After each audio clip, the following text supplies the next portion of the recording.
na maboko Nzambe ikonga na mo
Pona ba Eli shalom pona bana nzambe nyonso shalom pona ba balingaka samalamu ya bokonzi na nzambe to pamboli bino pe to pesi nzambe merci pona poko na lelo nzambe oyo aza maître ya temps pe ya ba circonstance ye oyo apesi biso lisusu opportunité poko na lelo asali biso faveur asali biso grâce po tozala parmi ba viva ya poko na lelo to pamboli parce que ba mingi baleki biso na justice ba mingi baleki biso na kobanga nzambe ba mingi bazalaki na ba projet ya koluka komona pokwa oyo bazwi grâce oyo te ba mingi bazalaki na ba projet ya kobala ya kobalisa ya kosala ba voyage ba mingi bazalaki na ba makanisi na pokwa na lelo bazala bisika ya kobina mais toleki bango tana eloko moko te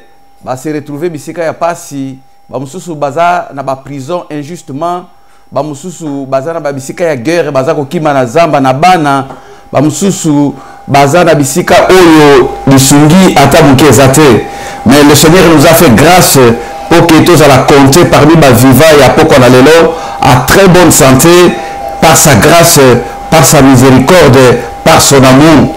Voilà pourquoi tout le monde rendre ba multiples grâces et pas nzambe oyo pe kozala reconnaissant pour na ba bienfait oyo azali kosala pour na biso aza ko renouveler bonté na ye chaque matin to pesi eloko moko te soki to kotala courant chaque fin du mois to zoka facture eza koya soki ofutite ba kati yango mai facture eza koya soki ofutite ba kati yango ndako oyo za kolala soko futite ba bimisio voire même libanda mais le Seigneur nous fait grâce après sa kabiso biloko nyonso gratuitement moyo ezako bimaliko na biso gratuitement souffle de vie gratuitement to za kozwa facture te eza sujet pour na biso kokumisa nzambe oyo to benge le prince de la paix après sa kimia oyo bato ya mokili bakoko pesa te après sa kimia oyo baboti na biso bakoko pesa te na mitema apesaka kimia oyo mwasi na yo akoko kopesa yo te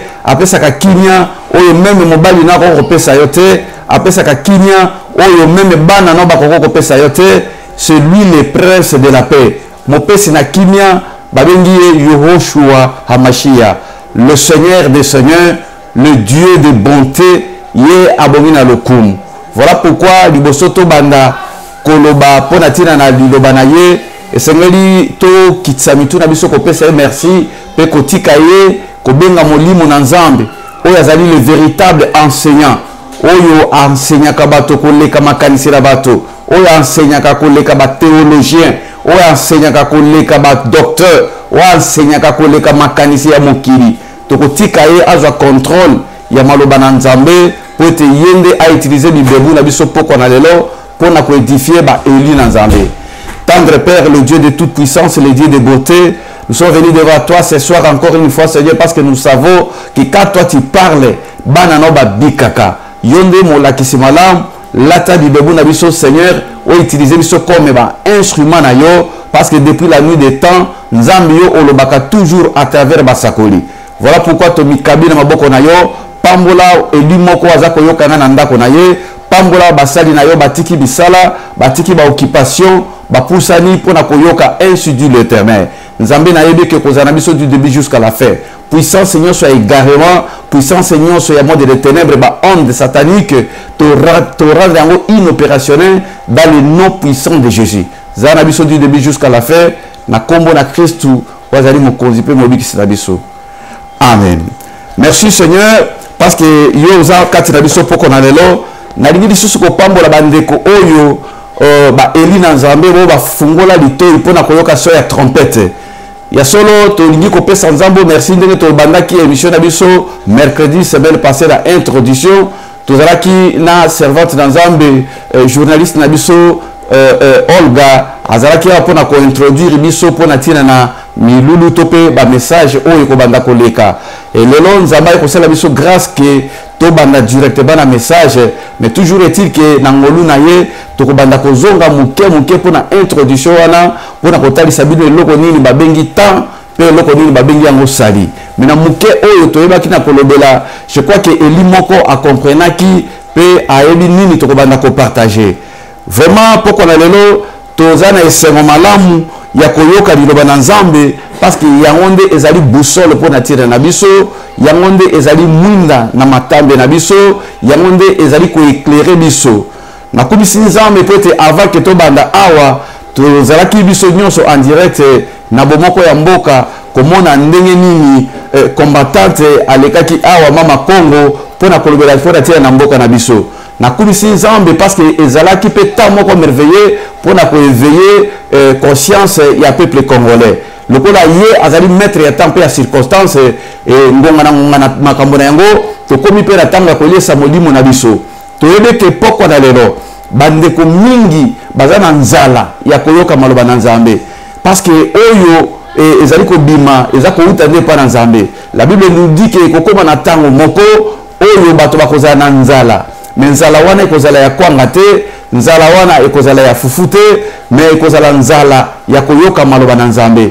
Maloba oyo ekopesa bomoi, maloba oyo ekopermettre ba eli na Nzambe baye batango nini tokomi pona kobikisa milimo na bango. Poko na lelo tokokende kolobela likambo moko ezali mutuya. Sima ya kotanga verset biblique na biso nde tokokende kobimisa comme d'habitude thème na biso parce que ngai na lingaka mingi kobimisa mama na likambo to thème na biso na kati na makomi.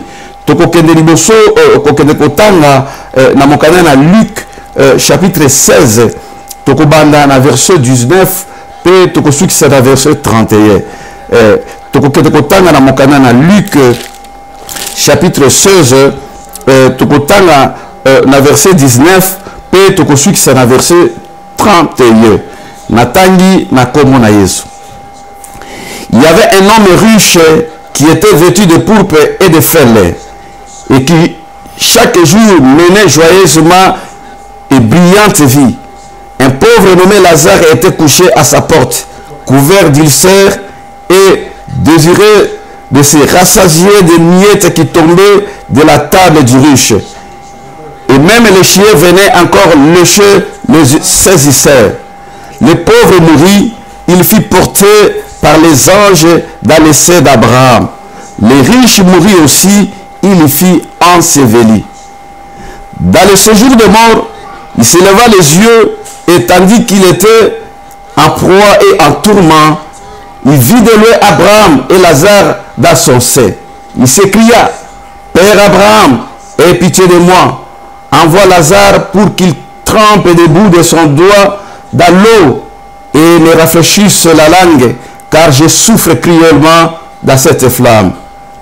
Abraham répondit, mon enfant, souviens-toi que tu as reçu tes biens pendant ta vie et que Lazare eut les maux pendant les siennes.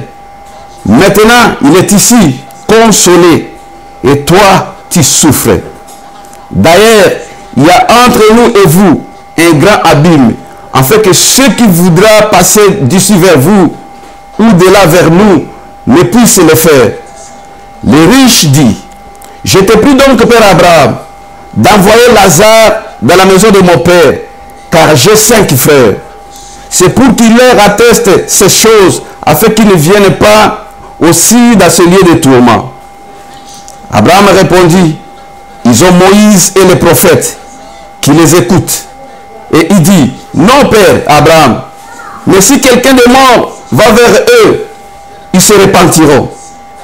Et Abraham lui dit, s'ils n'écoutent pas Moïse et les prophètes, ils ne les seront pas persuadés, même si quelqu'un de mort ressuscité. Parole du Seigneur. Tango naza kotanga makomi oyo, eza kosanga motema pasi, eza ko interpelenga, parce que makambo lisolo oyo toza kotanga lelo, eza makambo ekokoma na vie ya bandeko ebele, eza makambo ekokoma pona bato ebele oyo lelo baza ko se rendre te compte ya temps oyo nzambe aza kopesa biso. Ya mwana tolingaki tobimisa mama na biso ya likambo na verset 29 toteme na biso tokolobela lelo, ils ont les prophètes qui les écoutent. Ya mwana teme na biso ya poko na lelo, ils ont les prophètes qui les écoutent. Bazala basakoli bayoka bango. Bien-aimé, depuis la nuit des temps, Nzambe oyo azatel babolingo aza munene. Tango abandaki kokutana na Israël, abandaki toujours ko utiliser bato. D'abord a créé Kimiso à son image, a latisi moto bonzambe parce que azolo bato sala moto na lolenge na biso biso tozalaka ba image dans Nzambe. Mais la seule différence c'est que na kati la mutu moko moko Nzamba tie molimo atie portion ya mission oyo ekoki kozala différent na baninga mosusu. Et depuis la nuit des temps tozali komona ke Nzamba banaki ko utiliser bato akokita kati na bato wana pe alati munoko na bango bato wana banaki kobenga bango basakoli to ba prophète. Bango mutu bazalaki habilité ya kolobela makambo ya bonzambe na libota na Nzambe. Rotala na Ancien Testament komona ke ezaki na ba prophète ebele. Ba oyo tango nyonso Nzambe soka kolinga kokita po aloba. Abanaki ko utiliser bato wana. Abanaki ko pakola bango na mafuta pe ko luendre bibebu na bango. Mpo bato bayeba makanisi na Nzambe oyo Nzambe amona na kate. Je me souviens un jour tango Israël babimi na mboka na Égypte. Bilobete Israël batomboki contre mosakoli Mose to Moïse. Balobete pona nini kaka mikolo nyonso Moïse aza koloba Nzamba lobi. Est-ce que Nzamba ngalo baka kaka na yebi sote pona nini? Biso pe tolingi toyoka Nzambe wana. Biso pe tolingi tomona Nzambe. Donc babosani ke za mutu nyonso te. Nzamba akoki kolata mpote aloba de la part de l'Éternel. Ezana bato o Nzamba poni na souveraineté na ye. O Nzamba ko pakola to akowendre pe akopesa mission to akotia maloba na bibebu po moto wana aloba ainsi dit l'Éternel. Et puis belobe ke tango mukolo bangaki ko kete kokuta na Nzambe Moïse ayoki alobi bango bobonga mangana za kokita. Toyebe ke tango Nzamba kitaki na montagne bakakelelaki lokito elelaki et mutu moko te akokaki ko résister liboso na Nzambe. Pe balobi na Mose makambo biso to kokata yo moko kutana na moto na yo bongo oya ko rapporter biso. Bien-aimé, bato Nzamba ponaka po baloba de la part de l'Éternel et dingi ko batte ke baleki biso. Mais seulement Nzambe na bolingo na ye na bonzambe na ye akoki ko tombola pe ko pona moto ya lingi mwasi to mobali apakoli ye na monoko pe apesi ye maloba pe moto wana akoki koloba. Toye komona ke na kati na Biblia ekomaki na mokolo moko Nzamba pakolaki monoko meme ya punga mpo ke aloba de la part de l'Éternel. C'est ça la souveraineté de l'Éternel. Akoki ko pona mutu nyonso. Mais problème na biso ezali toyoka message nini ekobima na monoko ya mutu wana.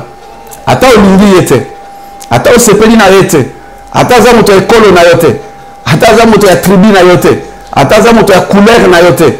Mais soki apakolami koloba message de la part de Dieu, yoka ata message salela yango. Yango na pokwa na lelo. Eza malamu ete oyoka message ekobima. Parce que ça message ya plein d'amour na bomo na yo. nzamba alingi ke apesa message moko mpona yo moto ozoyoka. C'est-à-dire que nzamba aza na bolingo na ye likolo na yo yango apermettre ke oyoka na poko na lelo message oyo. Bible dit car le Seigneur l'Éternel il ne fait rien sans avoir révélé son secret à ses serviteurs les prophètes.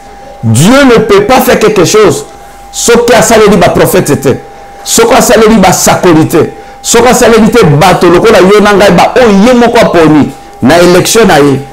Muto ko tura te ke pona ni nzamba poni ye. Même ngana ye ba te ke jour na ko tele ba liboso na bato pona lo ba de la part de l'Éternel. Mais bolingo na nzambe alokoti biso na foule, asukoli biso na kati na masumu, apesi biso message poto koma ba instrument na ye. Mais message nzambe azo pesa biso na poko na lelo. Bien aimé na lingo la ndango malamu. Makambo ekomami eza pona édification. Ya yo, ya nga, pe ya biso nyonso tozokolanda. Ya kotalisa biso ndenge nzambe abandaki kosala, ndenge azali kosala, pe ndenge akokoba na kosala. Tomoni lisolo awa ya bien aimé na biso moko Lazare. Bibelobe ke Lazare oyo azalaki mobola ya bozwi. Vi na ye abandaki kodépendre na voisin na ye moko azalaki riche. Bibelobe ke bozwi oyo abandaki kosepela na bozwi na ye, abandaki kolia misuni, abandaki komela vino, abandaki kosepelisa molimo na ye, pendant que Lazare azaki na kati na bobola makasi. Mais bibelobe ke tellement kozanga ezalaki kati na bomoi na ndeko na biso Lazare ayokaki soni te ya kokende kofanda na pembeni ya mesa ya bozwi oyo na tili ete ntango moto ya mbongo akolia oyo kokwea na mabele miku oyo ekweyaka na erere ekwei na mopanzi ameka kozwa yango mpe akoka kobika. Ezalaki vi na ye ya mikolo nyonso. Epuis vi oyo ya dépendance epai na mozwi ebandaki kogene mozwi te, malgré ke azali komona ntango nyonso na pembeni na ye mozalani na ye kolokota biloko ezalaki na pembeni. Effectivement molimo yango ti lelo ezali bibelobi na ntango na suka bato bakozala mitema makasi, bakosepela na bozangi ya baninga mosusu, bakosepela na souffrance ya baninga mosusu, bakosepela na humiliation ya bandeko mosusu. Tango yo za kozanga eza sujet na ya koseka, tango yo za kodépendre na ye kosenga ka mikolo nyonso ye azali kodonda pe kopanza sango. Lelo lokola modernité ezali kombo na yo eza kotambola na telefone, ayaki na ndako na nga aliaki, ayaki na ndako na nga ameli vi na ye kaka kosenga tata mobimba mama mobimba na bana na ye elamba omoni wana nga moto napesaki ye eza ye malamu.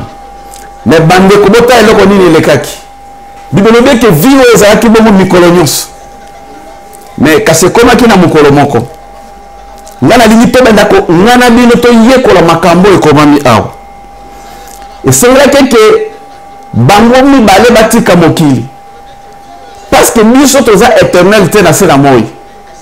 Soki tokokende chaque jour na batélévision, tokokende na bahôpitaux, okomona ndenge nini bazali kobimisa bato na morgue, bandeko bazali kolela, bandeko bazalaki cher mpona ntina na bango. Ewi kolobaki liwo ezali tolia tomela tosepela tosala nyonso tokoki kosala, tokoki kosala politique, tokoki kosala commerce, tokoki kofungola ba église, tokoki kotondisa ba mangomba, mais toyebake suka toza bapaya na se na moi. Mutu nyonso ayebi ke mokolo moko abotamaki pe mokolo moko akotika mokili wana ekoki koéchappe bato te. Ekomaki mpe na ntango oyo bandeko mibale mission na bango na mokili esila nde esika mama na likambo ezali. Bibelobi eke na kotika na bango na mokili différence ebandaki nano wana. Na verset 22 botala makambo ezali. La Bible dit le pauvre mourit, il fut porté par les anges dans le sein d'Abraham. Le riche mourit aussi et il y fut enseveli. Déjà à partir de la loi, jugement est bandit, différence est bandit, bokeseni ebandi mukolo kaka oyo bayebaki ke bazotika mokili nzambe abandi koétablir déjà différence kaka na kotika na bango mokili bible elobi ke ntango bazali kokufa mobola akufi me baange baye kozwa ye bien aimé moto oyo aza kotambola na nzambe moto oyo aza na nzambe yo moto ata oza kosufrir na mokili à cause ya justice ya nzambe komitungisa te nzambe akoétablir différence wana na mokili na se na mokili mpe na mokili na bakufi nzambe alobi bokomona différence. Vous verrez désormais la différence entre ceux qui servent Dieu et ceux qui ne le servent pas. Nous avons un Dieu de la justice. Nous avons un Dieu où azalaka ko établir eloko na eloko na place na ngo. Yango na lingina lendi sa yo ndeko yo sepelaka na kosala malamu. Kolemba kosala malamu te lifuti ezali. Na sena moi différence komonana. Mukolo na kotika mokili différence komonana. Ata biso nyonso tokokota na sela mabele. Mais bato bayebe ke sima na kotika mokili différence ezali. La Bible dit que Lazare tango aza kotika mokili cortège moko spécial eutaki na lola mpona koyamba ye. Cortège ya ba ange, cortège ya bana misala ya nzambe. Bien aimé, mukolo juste aza kotika mokili ba armée de l'Éternel. Ba ange na nzambe baza kozala kozwa soin ya ame ya moto aza na nzambe. Okoki kokende te na séjour de mort n'importe comment. Même na atako tozaki ko souffrir na sena moi. Même obandaki ko chola na sena moi. Même obandaki ko souffrir pote bato bandaki ko sunga yote. Mais yo kangamaki na nzambe, sache que le jour là, les anges de l'Éternel viendra te prendre. Bible dit ba ange lu ba ye ko zwa cortège. Pe ba meni na bisika ya bakufi. Et en français, le séjour de mort. Ça dit que, et si Kaba nous dit, mon ce que nous refondons en attendant le jugement dernier. Mais bon, les riches mourent aussi, il fit enseveli. Ça dit que, na kokufa na mozui, ye amona ki ba ange te. Ba ange na zambe ba yakite. Identité na pas nzambe ye bana kite. Azalaki ko mériter traitement ndenge moko te na mobola. Akokaki ko mériter te gloire ndenge moko na mobola. Po ezalaki récompense ya vie na bango na mokili. Amonaki ba ange te. Misuni etikalaki. Ba beefsteak etikalaki.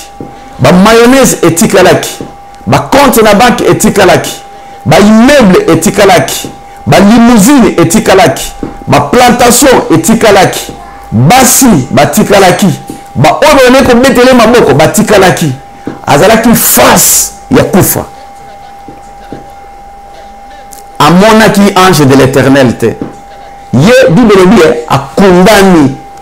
Ça dit pona ye abandi déjà ko joana no di futi nano kutu basali jugement dernier te. Mukolo ngana yo tokotika mokili oyo traitement nini tokozwa ndeko tango toza kosanorgueillir na monde oyo tango tozomona keta oyo bazopesa biso nzambe akufa na ye nde nayokaka souvent makambo ya nzambe makambo tina te tango tokamati lolendo totie yango na mapeka.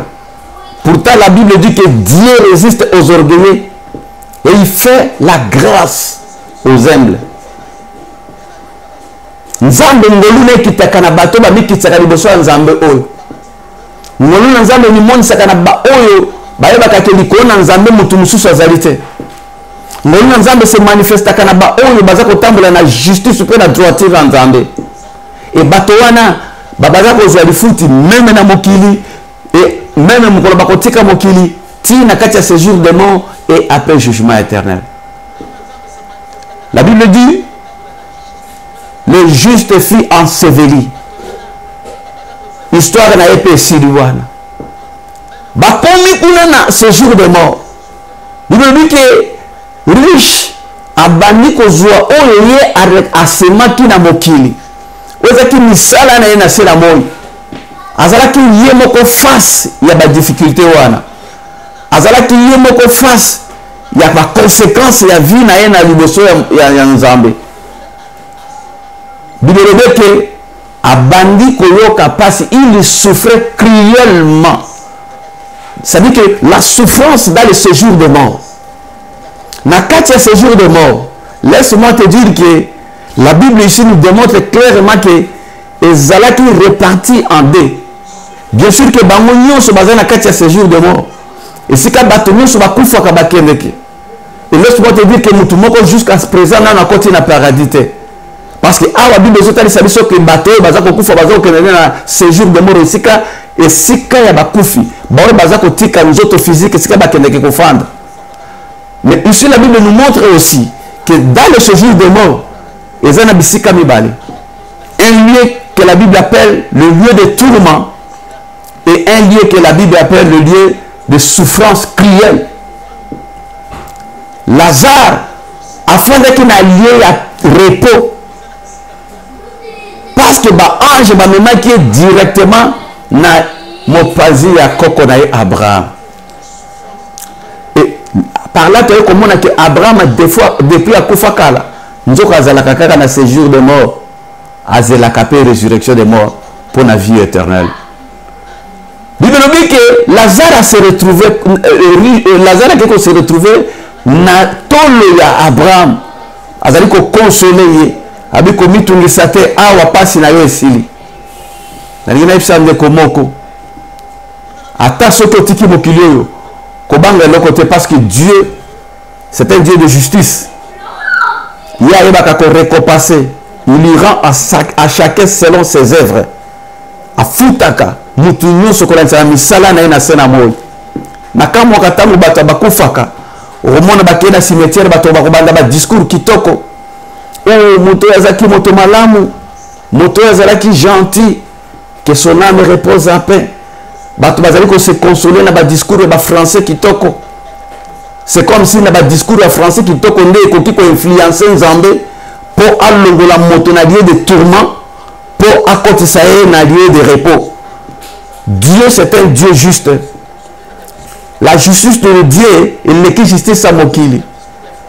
Même bato bandimaka nzambe te ba déclarer kango oyoka moto azolo bangana so c'est la justice en nzambe parce que bato bayebi ke nzambe aza juste. Soko salaki na mokili makambo malamu nzambe akofuta pe malamu. Et Dieu ne pouvait pas transporter riche kuna na lieu de tourment pour amener na makolo ya Abraham. Mais Lazare a mérité kiango. Misala na ende etinda ki ba ange ba ya kozwaye pe ba memela ye esika o bongisama ki pona tina naye. Esika nini bongisama pona tina naye bien-aimé. Parce que tu yebi bien que un jour tokotika mokili. Esika nini bongisama pona tina nayo. Banani bakoya kozwa yo. Bible dit que riche lokola meseneki ko dominer likolo na Lazare tant bazaki na mokili atali na mosika na kati ya lieu na séjour de mort amoni mobola na ye amoni moto ya meseni ko nyokolo akanisa ke liboso na Nzambe justice ezalaka ezana bato mingi ti lelo bakanisa rabongo namona ki ndeko moko bazo kunda na yete image wana soki ezaki ya solo soki lokuta bazo kunda na mutuka na ye bamusu bazo kunda na ba télévision na ye koya ke kuna na se da séjour de mort bazaka na berger ba télévision bazaka na berger ba mituka nyonso kotikala ata ba tonisi ba bijou na wana kati ata ba tonisi misolo na kati ekopola wana ekokende na séjour de mort. Bible dit que atali de l'autre côté amoni mongamba na ye amoni moto na ye ya kochola yo continue kochola bato na Nzambe yo continue kochola ba oyo basambelaka yo continue ko nyokola ba innocent yo continue ko nyokola ba oyo baza ko lutter pour la justice mais yeba ke lifuti na yo ezali.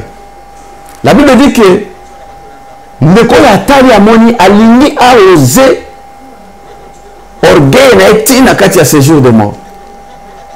bakourage bazali bien aimé tina séjour de mort akekolakisa orgueil na ye kuna ya kotinda bato. C'est comme si tout le monde a un bateau mususu azui mwana tata mwasi aza kofanda na ndako na ye ndeko moko lokola aza na pasi aza mwana mikanda te aza kofanda na ndako na yo ndeko moko lokola uti Afrique sika sitoa na poto aza kofanda pa na yo yo za leki ne na age mozo tinda ye ya nani yo landela bana ko ya nani yo sukolanga bilamba kaka po afandi na ndako na yo kaka po aza na moment ya faiblesse kaka po yo oza na ndako sombi ndako sombi mutuka. Et maintenant on dit que dominer du corona bateau respect exact car le kola yo sala kande kwa sala kate bande ko na famille so ba sengi mbongo yoka langage na téléphone mutura mutako buka o ya sokolona. La Bible dit ameki ko tinda Lazare na kati ya séjour de mort amoni Abraham alobi koko Abraham nazomuna na makolo na wana ezena mutu moko wana na meseni ko nyokola lobana ye a trempé musapi na ye na kati na mai atangisela ngai awa on dirait ye ntango abandaki kolia na mesa abandaki komona te pauvre Lazare on dirait abandaki komona te ndenge Lazare abandaki kolia bamwete na ye me kuna abandi kosenga eza na bato mosusu ntango ye aza na bozwi aza konyokola baninga mpo na bozwi na ye tango yaza na libala aza ko nyokola baninga parce que ya bali tango yaza na responsabilité quelconque ba pesi poste ya commandement lokola ministre lokola président ya république lokola PDG ya compagnie aza ko nyokola baninga aza ko torturer baninga mais romona tango ba kokanga ye akomi ko senga bato bake de kotala ye na prison tango ya kozala malade na hôpital azokoka susu koloba te bakomi koliesa na sonde akosenga bolukilanga ata moto wana aya komelisanga mai alongolanga bilamba asukola ngai. La Bible dit c'est que l'homme aura semé il moissonnera aussi oyozolona lelo bato bien aimé un jour okobukango riche oyo alinga banda kotinda kuna na séjour de mort tika konyokola bandeko tika konyokola baninga parce que yo lelo ozui possibilité ya kozala na mwa aisance. Abraham a eu défense ya ndeko na biso Lazare alobi te ebandi boni yo moto ozali na esika ya tourment osenga moto ya peni na ye awa azwa mai mpo apesa yo kuna. D'ailleurs oza komona te ke entre ngana biso na bino kuna il y a une différence, il y a une séparation. C'est Dieu qui a mis cette séparation. Nous avons motaté séparation wana. Bien aimé, par là nous comprenons que dans ce jour de mort bokabo anezalaka bako kunda biso nyo so cimetière moko mais si comme limu na biso so ke des aresika moko te bako ko kunda même peine etoko ozangi mbongo mais soko za ya nzambe etoko wana ko yeba ngo susu te ozo ko kende na lieu de repos ok ko pema na esengo ok ko zela mukolo ya kanda nzambe po nzamba venger yo komi tungisa te na lolenge bakokunda yo. Ce qui est important c'est que molimo na yo kokende. Ce qui est important c'est que na relation na nzambe lelo. Ce qui est important c'est que oyo za kolona eza ko zela yo kuna.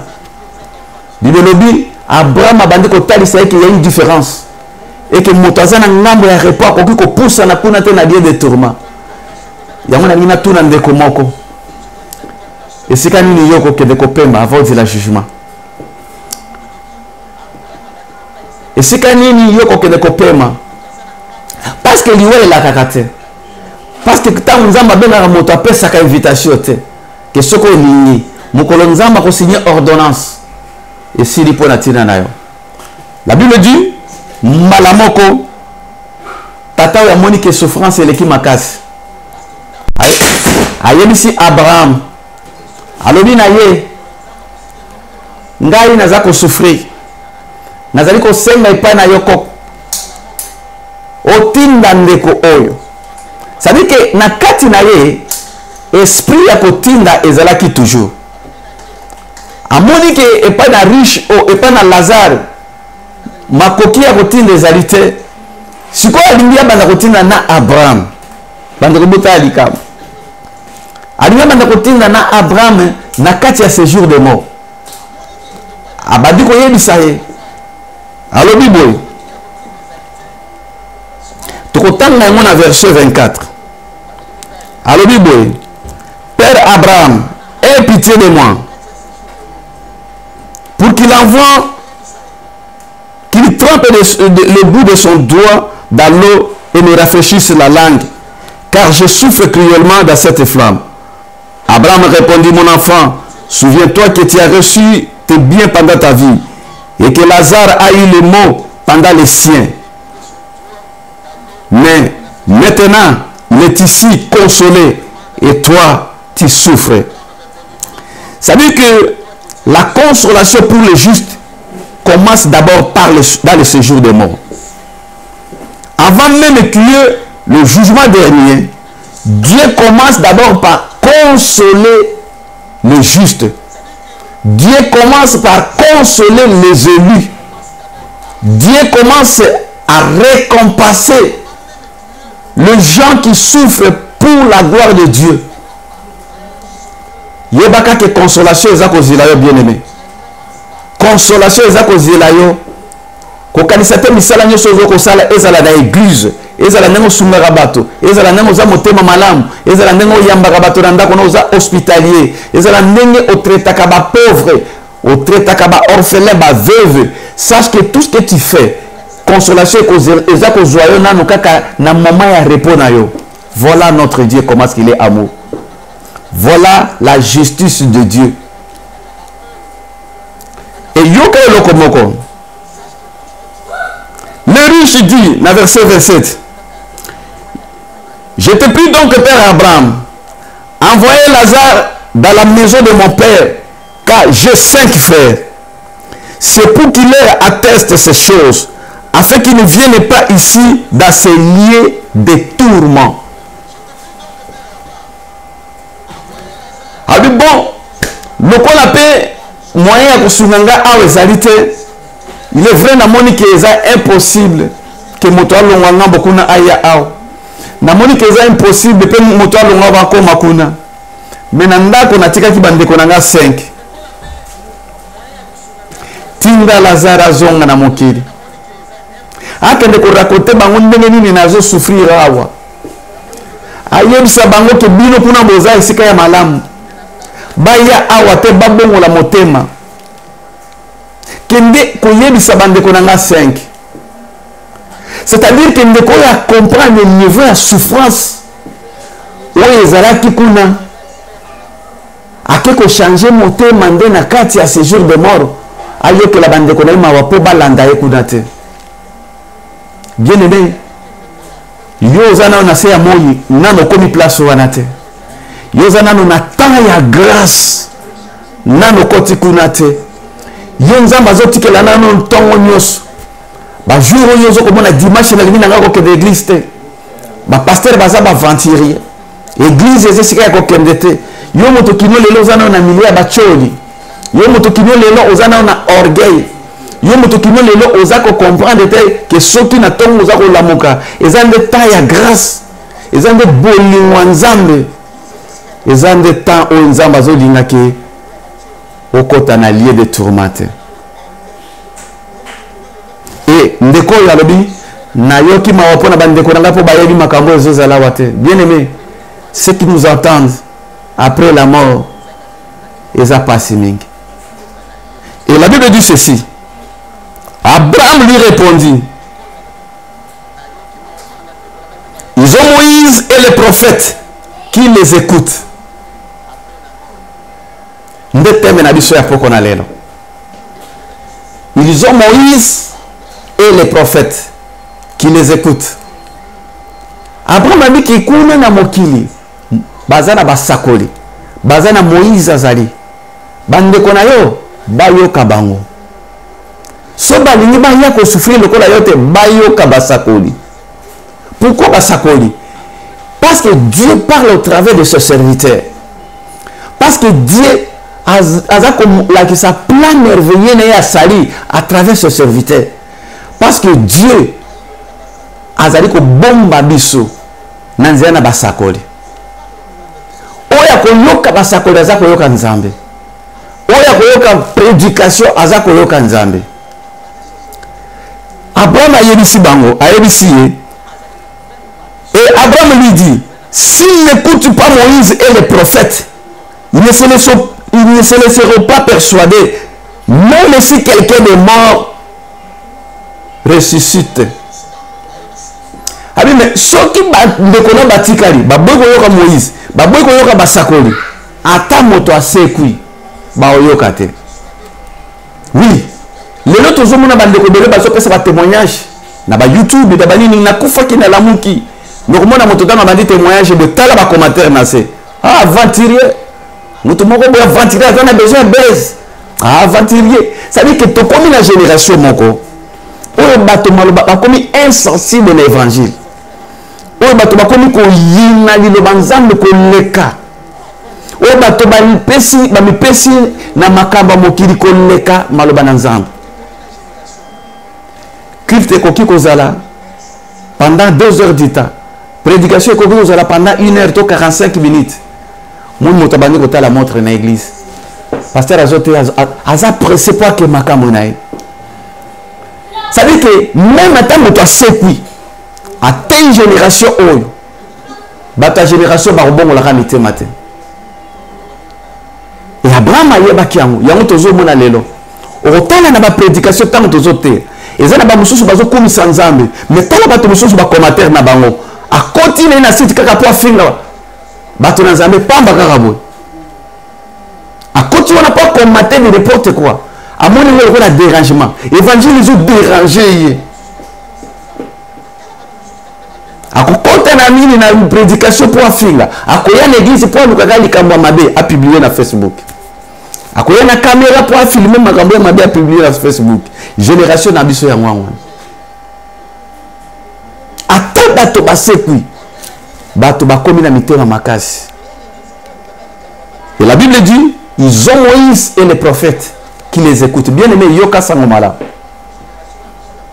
sangomala mutala bolingo nzambo aza kotikela biso temps mpo ke toyeba ndenge nini tokoki ko saisir temps tokota na lieu de tourmente nous okanga poko na lelo nalobaka toujours et comme il y a le temps de jugement nalingi te na tressé motema na yo soki nzambe na tressé yo te mais Saint-Esprit aza na kati na yo aza kotalisa yo marche na yo liboso ya nzambe.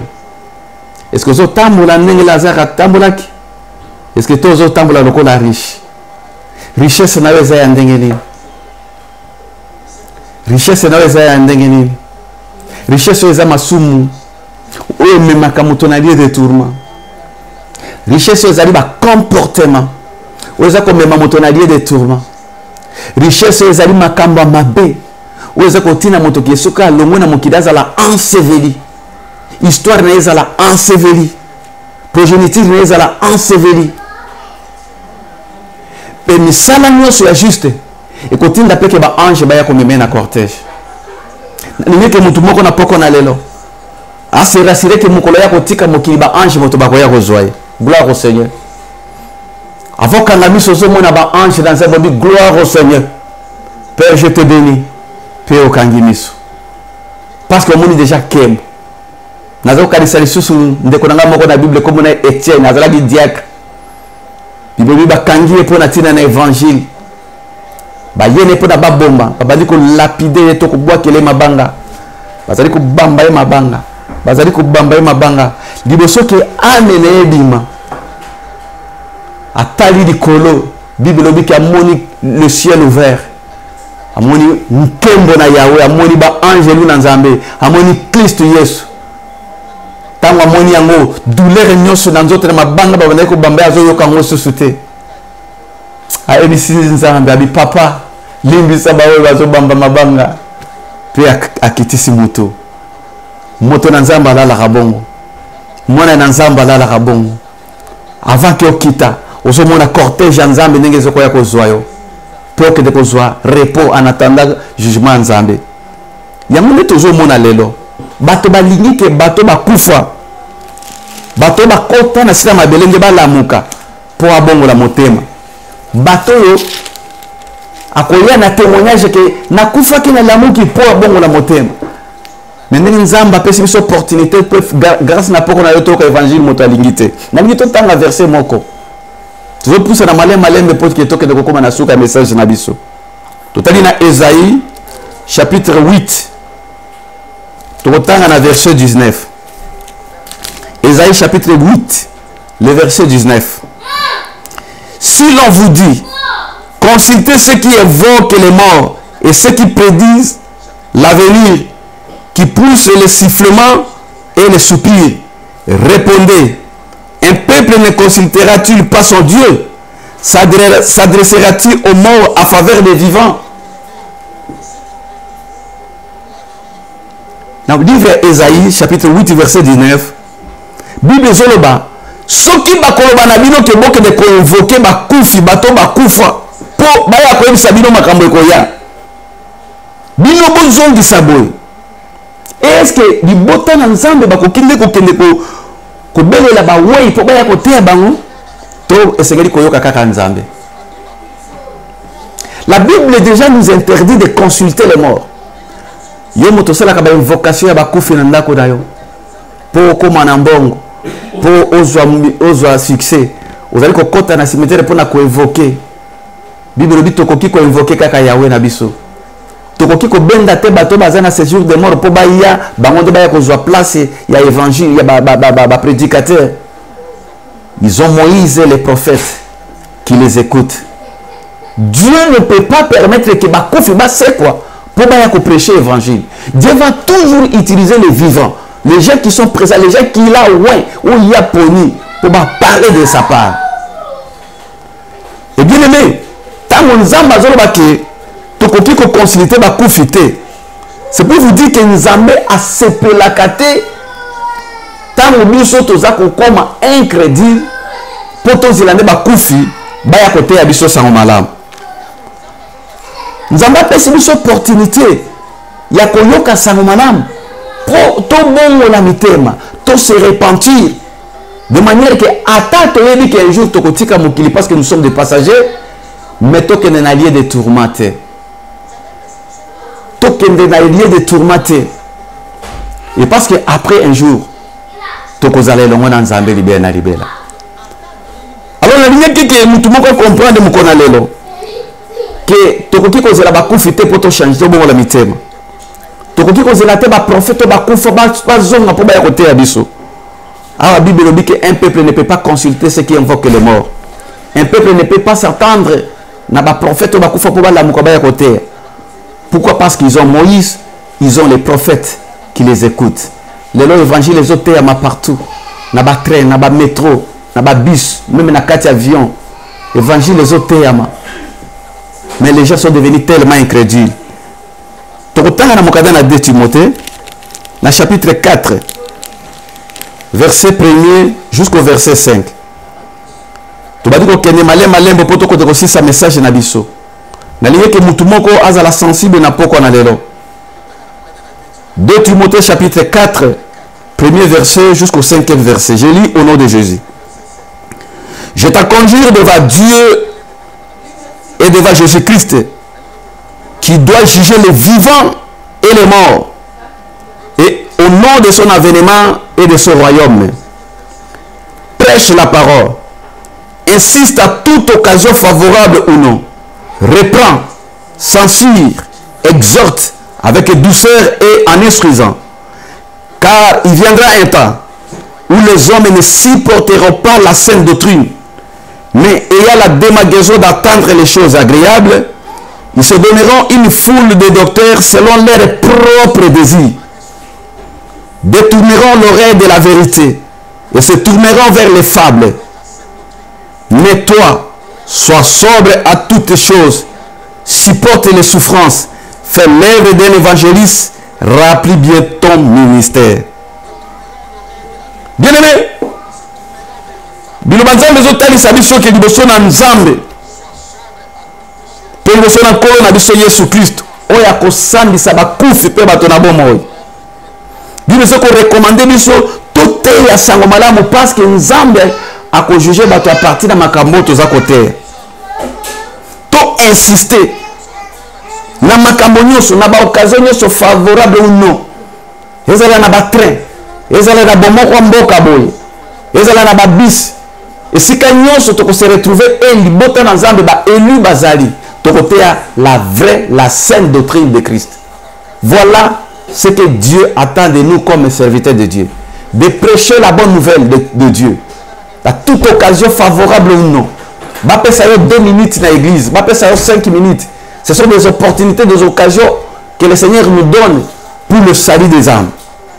Et la Bible dit, à toute occasion favorable ou non, Naba Matanga, évangile les a prêchés. Tout exhorté avec douceur. Peut-être qu'on a instruit bateau. Makambo José Labiso. Yoka Makambo Ezolo Bana verset 3. Car il viendra un temps où les hommes ne supporteront pas la saine doctrine, mais ayant la démagaison d'entendre des choses agréables, se donneront une foule de docteurs selon leurs propres désirs. Luanza mezo tali sabiso que koza na tango moko pe tango yango yango etozokoma. Bato bako supporter so évangile te. Bato bako linga so matea ndenge otozote ate. Bato bako sepela yaka okopambwama. Yaka okobala. Yaka okosomba ba avion. Bato bakopona matea oyo il faut bater.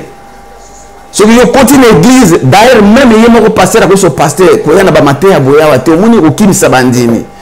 Donc on ba matéa sur je me souviens d'un pasteur moko, na kendo te l'église na benga na birabi papa to sito te pe masumu mingi. Te na bana prospérité, yo na ba matéa na yo wana pe na yebi yo ngo zalaka. Même si mon frère na koloba onza matéa na munoko nanga. Ou alors na zoni nanga. Bato bakokoma na makambo.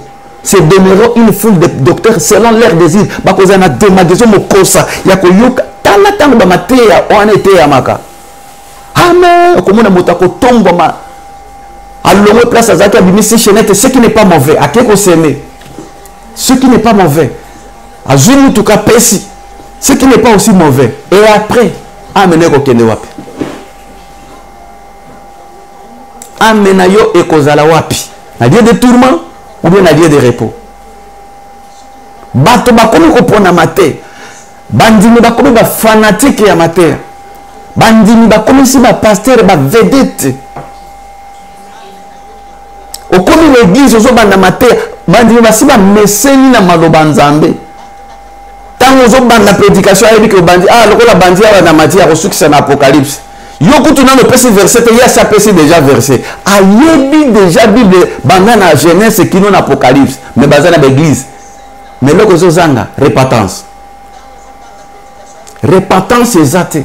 Ça t'a yebi Bible madame. Au moment na tanga ko tenter Christ na désert avant commencement ministère na Christ. Azol ba na kolo, il est écrit et ba verset azo pesa, ezaki biblique, mais seulement à tort de sens nango. Voilà génération ya lelo. Bato ba koma na démagaison ya boy. Bato ba ko sepela na matéa ba mususu ba lokima émission oyo. Mais na pamboli nzambe pona ba Eli. Vous allez remarquer que même les na zote même ba jeune ko zalate. Na yebi ke ko zalate. Na zape na besoin te que yo tia jeune pour sepelisanga. Mais c'est parce que olingi nzambe. C'est parce que vous a Eli de Dieu. C'est parce que mon nom nzamba na ngo besoin pour que obika. Au cours de je ne peux flatter ngai. Mais nous avons notre côté le tribunal en Zambie. Donc nous devons comprendre que nous ne prêchons pas pour tous la vedette. Nous prêchons parce que Dieu a besoin des âmes de ses enfants. Et nous savons que ce qui nous sopet il y a un lieu autre que nous connaissons. Voilà pourquoi la Bible nous dit nous devons insister à toutes choses, à toute occasion favorable ou non. Dans le bac, moi, un journaliste émission passée, je préfère dans 4 églises, il y a 5 personnes. Au bas, l'île au Banzambe, au bas, on a besoin de l'île dans le Bango que nous avons dit ça, il y a 50 000 personnes. Après, on a Bango to continue faire. Et malheureusement, constant, il y a un temps, on a souk. L'église d'Abisso, bateau plein. Pasteur Nabiso, auction à Kosakanate. Et après, il y a une auction, on a un pasteur, Nali Felo. N'es-tu pas écrit que dans les derniers jours, plusieurs me diront, n'avons-nous pas prêché à ton nom? N'avons-nous pas opéré des miracles à ton nom? N'avons-nous pas ressuscité les morts à ton nom? La Bible dit que le Seigneur leur dira ouvertement, dehors le chien, car je ne vous ai jamais connu. Et ça, c'est l'état du salut. Que Dieu bénisse les élus de Dieu. Que Dieu bénisse les amis de la parole. Que Dieu bénisse ceux qui sont disposés à sauver leurs âmes. Que Dieu fortifie les fanatiques à l'Iloba. Parce que nakati ya l'Iloba miracle ezali. Nakati ya l'Iloba guérison ezali. Nakati ya l'Iloba mariage ezali. Nakati ya l'Iloba tout ce que vous voulez, voyage, nini, matéria, bosepelaka. Ezambe nakati ya l'Iloba nzambe. Les gens se donneront leur propre foule de docteurs. Bon, nous sommes il faut te abiso dimanche. Papa, o te abiso pe makambo ya boekala, te anano biso. Donc, batou, bandimine bazo manipuler pasteur. Tolini maté abo. Soko te te mbongo ezalité, dîme ezalité. Allez, kuna. Baluki busus. Mais la Bible dit ceci. Mais toi, sois sobre à toutes choses, supporte la souffrance, fais l'œuvre de l'évangéliste, remplis bien ton ministère. C'est le moment que tu remplis le ministère.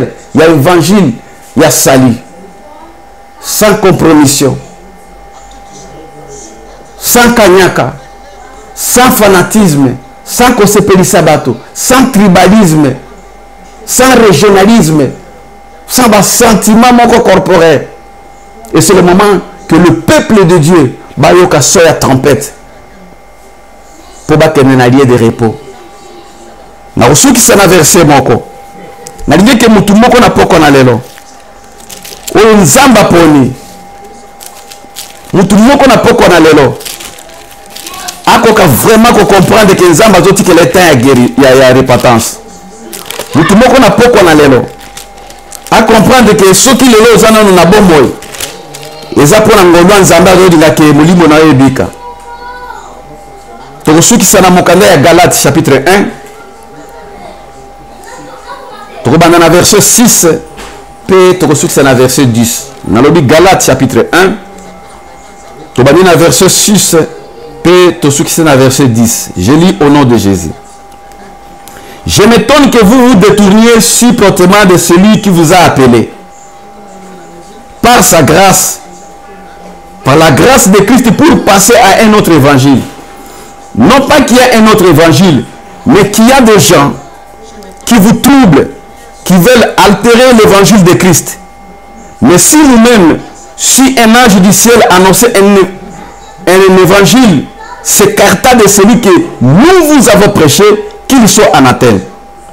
Nous l'avons dit précédemment, et je le répète à cette heure, si quelqu'un vous annonce un évangile, s'écarta de celui que vous avez reçu, qu'il soit anathème. Verset 10. Et maintenant, et c'est la faveur des hommes que je désire, ou celle de Dieu? Est-ce que je cherche à plaire aux hommes? Si je plaisais encore aux hommes, je ne serais pas serviteur de Christ.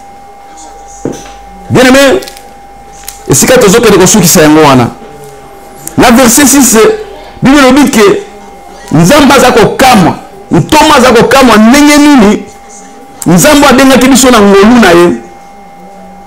Azako mona ndenge biso to bandi ko longwa na évangile ya lobi ko évangile ya sali poto sepela na évangile moko o ko mema biso na lieu de tourment. Et Bible dit que eza l'évangile mosusu te, eza ka l'évangile moko ya sali ndeko ko biki sabato. Mais problème eza nini? Problème eza que bato ne bazo troubler bino. Na mateya obino moko belingi bateya. Na makambo na orientation bino moko na église bolingi ba mema bino. Les gens vous troublent. Parce que vous ne voulez pas la sainte doctrine. Vous ne voulez plus supporter la sainte doctrine. Et la Bible dit, si quelqu'un vient et qui vous annonce l'autre évangile que celui de l'évangile du salut, qu'il soit anathème. Et la Bible dit ceci, dans verset 10. Tokoki ko lukate faveur ya bato. Tokoki ko lukate to sepelisa bato. Et si je plaisais encore aux hommes, je ne serai pas serviteur du Seigneur. Na kati ya mateya tokoki koteya te po tosepelisa bato.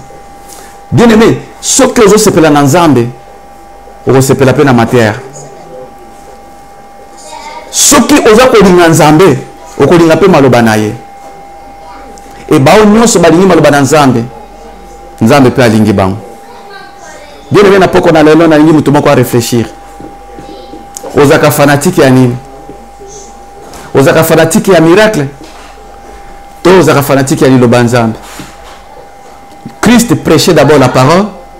La Bible dit que Jésus passait toute la nuit dans la montagne pour prier. Et très tôt matin, il lui descendait de la montagne.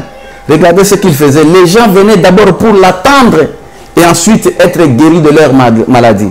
C'est-à-dire que c'est l'évangile de Christ qui apporte la guérison. C'est l'évangile du salut qui apporte la délivrance. Parce que ceux qui aiment biki, n'aloba qui n'a pas automatiquement ekobika. Ceux qui aiment moto biki, moto aza directement na possibilité ya kozwa onyo sa kozana ngo liboso na Nzambe. Ceux qui aiment moto aza déjà candidat ya sali, moto a se plaindre na l'autre côté. Parce que n'aloba qui n'a bino que Christ sikoya kwa kofanda kati na moto oyo. Et Christ à nous l'espérance de la gloire. Ils ont Moïse et les prophètes qui les écoutent. Bien aimé, tokobi na suka message na biso. O toza ta ya sali. O za tan so ya trompette ezobeta. Tolobi te bato nyonso baya na église na biso. Ba église eza partout, basali na nzana yebisa ki bino la fois dernière, il y a encore le réserve de l'Éternel partout dans le monde. Dans les 5 continents, bazali. Zala fanatique ya liloba Nzambe, yoka ainsi dit l'Éternel. Nzamba kosambisa na basakoli, na bao bazako yoka. Parce que avant que Christ il y avait des prophètes, des vrais prophètes, il y avait aussi des faux prophètes. Ba faux prophètes ba bandika na suka na tango ya suka te. Ezaka na tango yote okoki koboya koyoka maloba na Nzambe. Ofanda na ndako parce que kutanaki na malchance ya ba faux prophètes, olobiki yo lingi soko sambela te. Telema luka Nzambe. Luka moyo bongo la motema na yo. Le Seigneur a besoin de la repentance de nos cœurs. Le Seigneur veut que nous tout le monde ait la conduite na ye. Je suis à l'obi, moi et ma maison nous servirons l'Éternel. Riche à l'obi que Tinda Lazare a que de koye bisabande kunanga po baya awate. Mais ngana ngina biso que yona no koti kuna tozana sena moi. Et c'est le moment, c'est le temps du salut pour toi. C'est le temps de la repentance. Bisika ozali soko zo kama loba oyo na yebi koza élu de Dieu. Koye sa monte mano pasite. Koye sa monte mano makasite.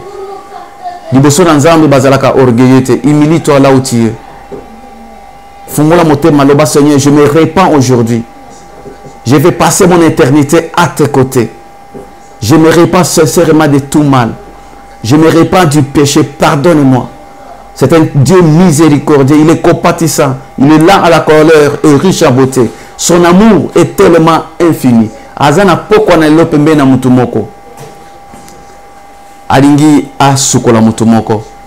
Nzamba zo pesa biso dernière chance lisusu. Toyebi muko na lobite. Toyebi tongo ekotana te. Toyebi te qu'est-ce qui va arriver la nuit. Ba juste baza kokufa, bana mike baza kokufa. Bambana baz mususu bazo kufela kutu même na libuma moni libanda te. Asali lisumu te koleka yonanga. Mais le Seigneur nous accorde cette grâce. Il y a qu'à se repentir pour aligner tokene na lieu de tourment. Ils ont Moïse, ils ont les prophètes qui les écoutent. Na ligina bonde la pona yo. Yo moto zu décision le leur repentance. Yo moto za ko similier liboso na liroba o. Yo moto za ko similier liboso na Nzambe ya bolingo. Na ngine biso ki amour Nzambe pesa pembeni na yo. Fungola motema na yo sincèrement et confesser na kati ya motema na yo. La bonté, l'amour de Dieu, la grâce, la faveur du Seigneur ko kitaliko na yo. Alimbisa ba criminel. Alimbisa criminel la munene na croix. Bato nyoso bakanisi ke criminel azoke na lifelo. Mais le Seigneur lui a dit, Lelo, tu seras avec moi au paradis.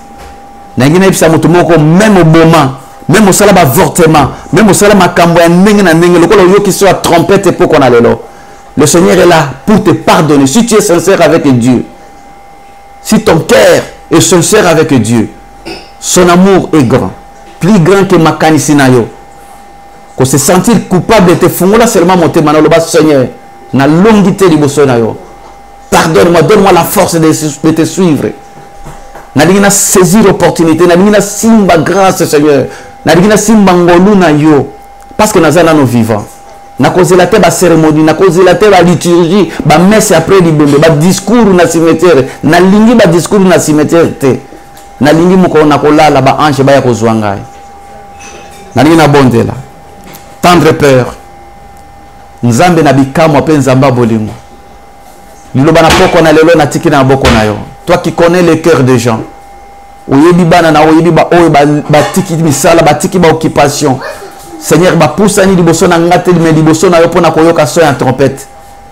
Et yo le que personne ne peut venir à toi ce qui yo bengi. Ba onyo so ba yo ki nzambe na yebi que ça sélection na yo. Yo moto permettre que ba yo parce que ça na plan merveilleux na vie na bango. Lilisa moko na moko sukola bango na makila na yo.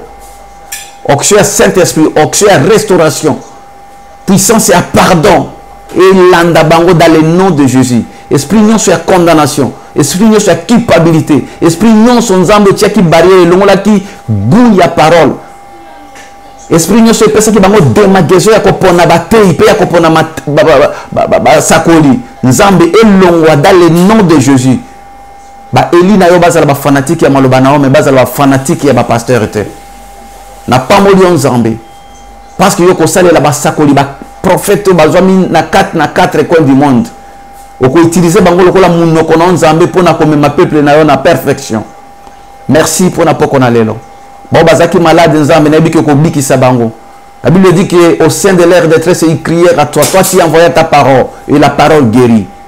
Que cette parole Seigneur restaure, pardonne, purifie dans le nom de Jésus qui est notre véritable Dieu. Nous t'avons ainsi prié. Amen, amen. Na pamboli nzambe to komi na suka message na biso pe pour na patience na bino. Il est vrai que nous avons passé un temps mais nzambe na lola a resunga biso de manière que to bana ko régler temps na biso to zalaka ponctuel na temps pe to bandeli ni to koki ko silisa. Na yebi que au père de loko moko te mercredi prochain na 20h30 zala au rendez-vous de manière que to silisa na tango ezali.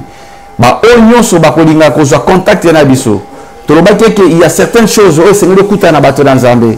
Ce qu'on sentir culpabilité moko cet esprit a révélé loko moko. Au lieu écoute na biso, kota na contact na bomoko mboka. Ou bien numéro na biso ezali wana na kati ya bomoko mboka, ou bengi biso soko moni difficulté ko kuta na biso, kota na contact ya bomoko mboka. Papa na biso digital moment azali disposé 24/24. À côté abiso na contact toko sunga yo pour que ozongi sa relation na nzambe avant que okende ozala enseveli et que mukolo wana soki ekuti yo armée de l'éternel ba ange dans nzambe de basala cortège moko ya gloire pour na tina na yo et soki pose na besoin ya kosambela biso tozali tous les dimanches église Mepsa Efrata ezali na Egdalen Centrum au koma na 14h tu 16h30 chaque dimanche tozali wana toko yamba yo pe okoyoka maloba na nzambe pe nzamba kopambola yo tozana assemblée na biso mususu na Yetebor ba oyo bazali a na Suède ba oyo bazali na pembeni ya Yetebor okokoma na Yetebor koluka église Mepsa bango pe kuna basambela ka de 14h pe à 16h na kusukisa na pamboli nzambe po na patience na bino na pamboli nzambe po na papa na biso digital moment vraiment na mosala kitoko azali kosala pe maman na biso Pauline couple oyo nzamba aza ko utiliser bango lokola instrument pour na évangile na kati na mboka oyo ya Suède pe pour na monde mobimba bolanda biso boye nzamba pambola bango en fait que télévision na biso et comme libondeli na ngai exali ke comme na kati ya satellite pour que sango malamu ya boye et panza na mokili mobimba na bosanité évangéliste Sephora mama ya bana na ngai motema na ngai mopanzi sango malamu nzamba pambola yo pe bana nyonso ya Mepsa na pamboli basakoli nyonso oyo bazwami na mboka ya Stockholm pe ba oyo bazwami na kati ya Suède na pamboli basali na nzambe nyonso na Angola pe bana ya Mepsa na Angola bisika nyonso ba élu de Dieu balingi évangile bazali bo pambwama tokutani mercredi prochain na 20h30 na kombo na Yesu nzamba pambola bino.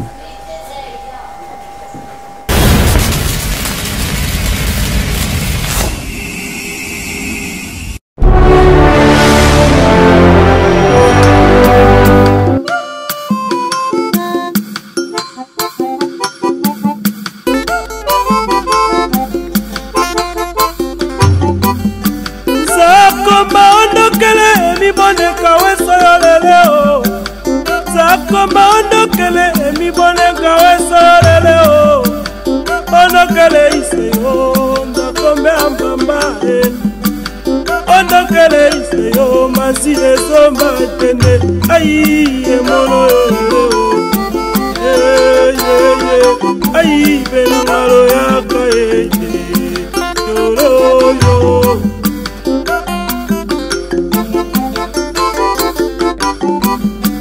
Kanela balonga kawe utejekina kolokota Kanela balonga kawe utejekina kolokota Chineki sobato benza kombe ampamba Chineki sobato pekato esoma jende